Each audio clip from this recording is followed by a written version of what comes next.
an explosion levels a house in Westminster. We're hearing from neighbors who heard the blast. So I was in the bed trying to sleep, and my son heard the bomb, like a bomb. Bitter cold air settles into the Front Range. I'll let you know when temperatures start to rebound. An invasion is an invasion, and that is what is underway. Plus, the White House is calling Russian troop deployments to eastern Ukraine an invasion.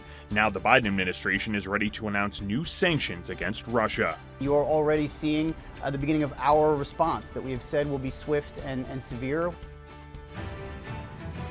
We begin with breaking news at 11. We are waiting to hear from President Joe Biden about new sanctions against Russia. The White House has been calling Russia's troop deployments in eastern Ukraine an invasion. Biden is expected to speak at any moment. When that happens, we will bring it to you live. Now, this comes as a lot of new developments happened overnight, including the fact that Russian President Vladimir Putin has now been given permission by his government to use military force outside of his country. Now, that could mean he's ready for a broader attack in Ukraine. Now, this map shows where Russian troops could enter separatist regions in eastern Ukraine. More than 24 EU countries have agreed on an initial set of sanctions that are targeting Russia. As Zareen Shah reports, President Joe Biden is also expected to announce significant new sanctions. It's the clearest indication Russian President Vladimir Putin is moving forward with a potential war in Ukraine. Putin ordering his troops into 2 separatist areas in eastern Ukraine to carry out what he calls peacekeeping missions. This after declaring those regions independent from the rest of Ukraine. Putin even questioning Ukraine's right to exist as an independent country. Putin's move largely seen as a ploy to invade the country and potentially push his control further into Europe, an idea he denied just hours ago, saying he has seen speculation Russia wants to rebuild the Russian Empire in its imperial boundaries, and that, quote, does not correspond to reality. And this morning, Ukraine's President Zelensky saying the first step of the invasion has taken place. The U.S. immediately hitting back with trade and finance sanctions on those separatists, many already under U.S. sanctions, with the promise of more sanctions to come today.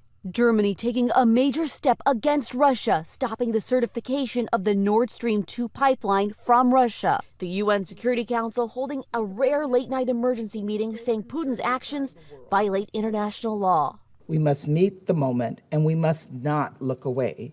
History tells us that looking the other way in the face of such hostility will be a far more costly path. But it's unclear if the sanctions will change Putin's course. His foreign affairs minister dismissed them, saying Russia is used to them. And overnight, remaining U.S. embassy staff in Ukraine moved into Poland for safety. They returned this morning, but officials say they can move them out again if an attack happens. Zoreen Shah, ABC News, Washington.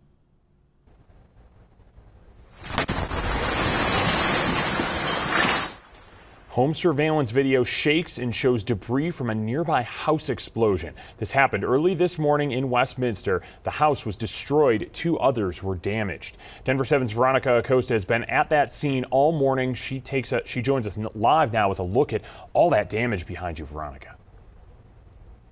And right now, really, it's about figuring out how exactly this explosion happened. You can see behind me we're fenced off by some tape here, but you can also see crews are now starting to sift through that rubble. They brought in that big machinery.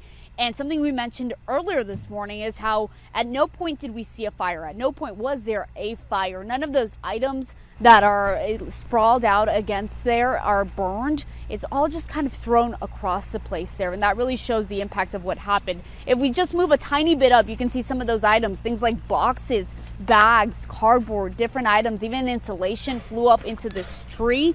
And again, those crews really sifting through this all. Take a look at this doorbell video. This is from the neighbor right across the street. You can see there how that explosion happened and how it really shook everything.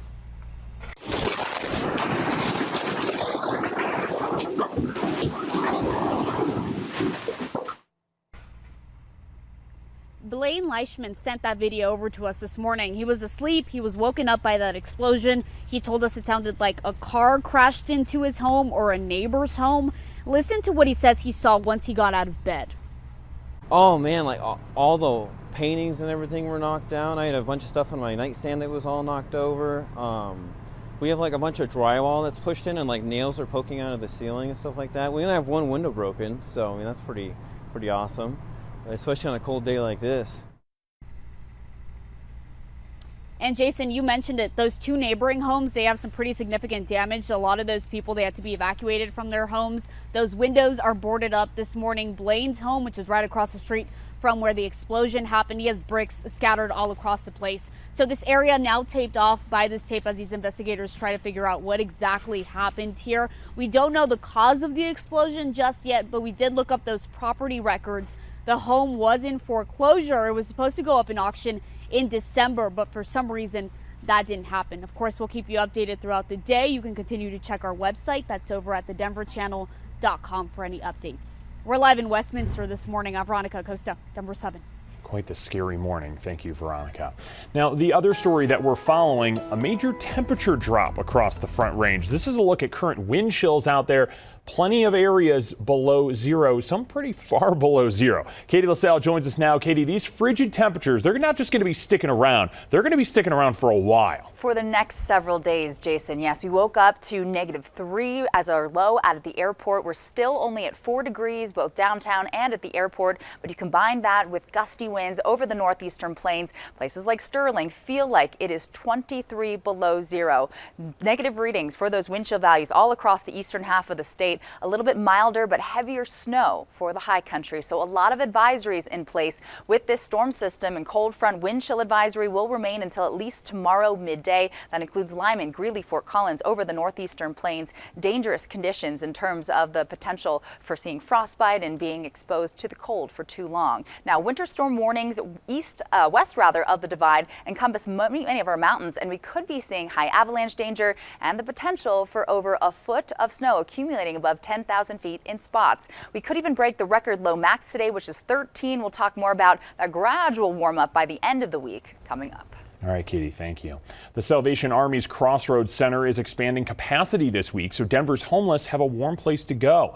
Usually there's room for 300 men to have a bed, but the center is increasing that capacity by 80 additional beds. The Salvation Army says there are a couple of ways we can help the homeless during these cold temperatures. If somebody is walking down the street and sees somebody who is of concern, even if they don't feel comfortable reaching out to that person to urge them to go in a shelter, have them reach out to the police or to the STAR program, which can be accessed through 911. It's very important. And somebody can fall asleep and very easily not wake up due to this weather. Now, Crossroads is just a men's center. Catholic Charities serves women, and the Urban Peak Shelter serves teens. Both are also expanding their capacity over the next few days.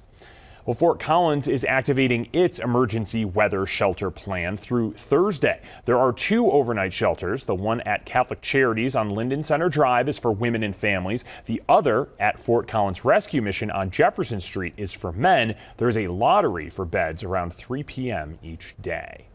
And for anyone in the high country over the next few days, some areas are under avalanche watches until midnight Thursday. Officials say snowfall and strong winds will likely result in natural avalanches, and human-triggered ones are also likely.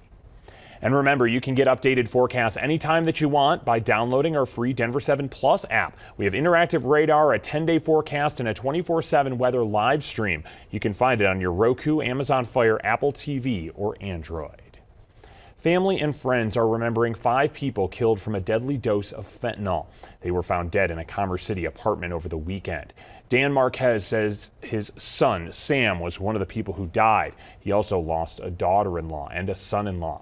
Dan thinks the group thought they were doing cocaine. The district attorney has confirmed the cause of death was fentanyl.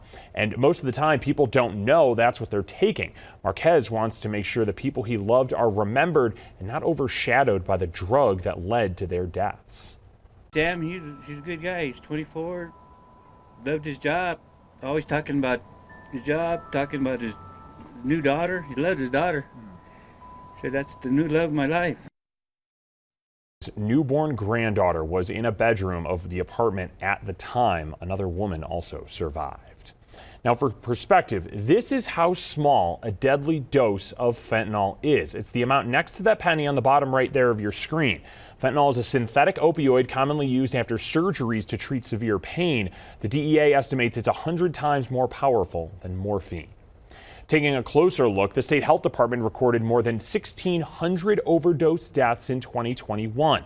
It's the most ever and a 20% increase from 2020. Fentanyl, in some form, made up half of those overdoses. The Douglas County School Board is expected to finalize the timeline for hiring its next superintendent later today. According to the recent proposal, applicants will have until the end of this month to apply. The school board will then go over candidates and could vote on finalists the first week of March. Well, the Broncos are searching for a new owner, and it could be cryptocurrency enthusiasts making a bid. Still ahead, it might be hard for that actually to happen.